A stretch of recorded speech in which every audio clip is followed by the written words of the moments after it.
My name is Will Carter. I'm here to talk about a game I did called Mobzombies.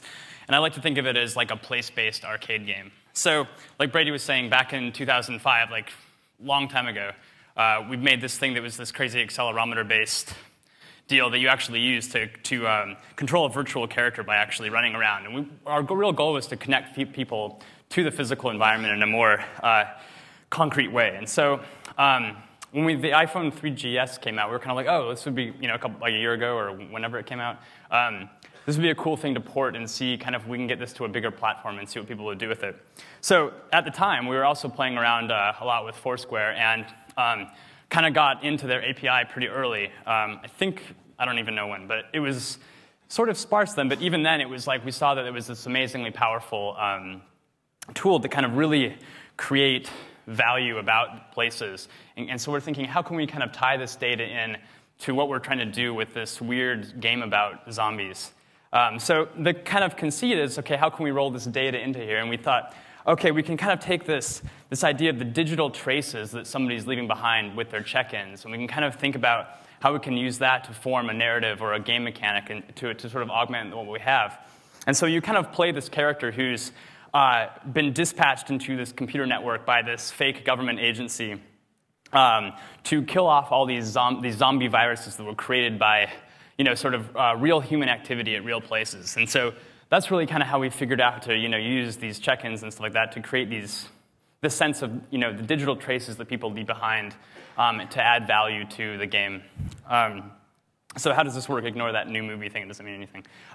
So what happens is that you kind of see this map here, and each of the zombie hordes is basically created by, or is correlated to nearby Foursquare venues. So this is kind of this idea of venues being turned into levels in sort of the traditional arcade sense.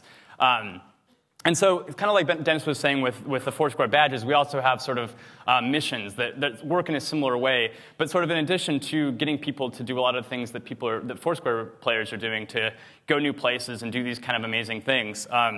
We're also kind of thinking like, OK, what kind of places are good for a game where you're supposed to run around? So like botanical gardens, beer gardens, gardens in general, I guess, other places. And so another thing is that when you kind of pick a place, one of the things I think is kind of cool is instead of just kind of futzing around with this map UI, you actually kind of dive into that level or into that place. And really all you do is just go around and you kind of kill zombies in a sort of fluid, chaotic way.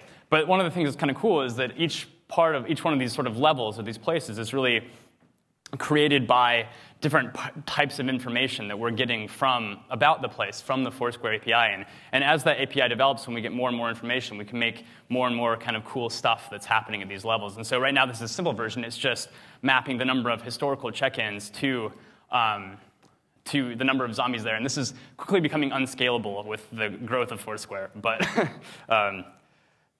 so we still have basically incorporated the motion controls in here. So you still basically use the iPhone to run around, and your character will follow you on the screen. So you're controlling the character in the virtual space while you're navigating the physical space, which creates some really interesting game mechanics where people are trying to, if they're at a bar, for example, trying to avoid waitresses or bar stools or other people, while at the same time they're trying to avoid zombies or pick up a chainsaw or something like that. So it also turns out that a lot of times people think this is weird and somewhat dangerous, which is, I guess, not surprising. But we also created a little touch control version for it, so you can kind of just use your thumbs as well.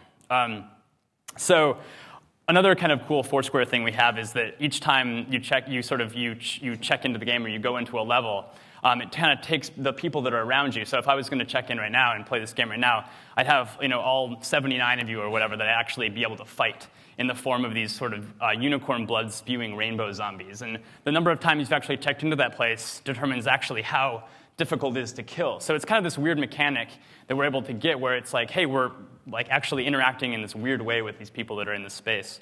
Oh yeah, and we have some cool art, and I'm running out of time, so I'm going to skip through. So yeah, basically we're interested in creating this type of really fluid, quick bursts of gameplay, sort of like arcade, kind of emulating the arcade model. Version 1 has been in the App Store for a little bit. We're constantly trying to iterate it, make it better. We're hopefully will release version 2 soon that has sort of more social dynamics, better gameplay, stuff like that. So thank you.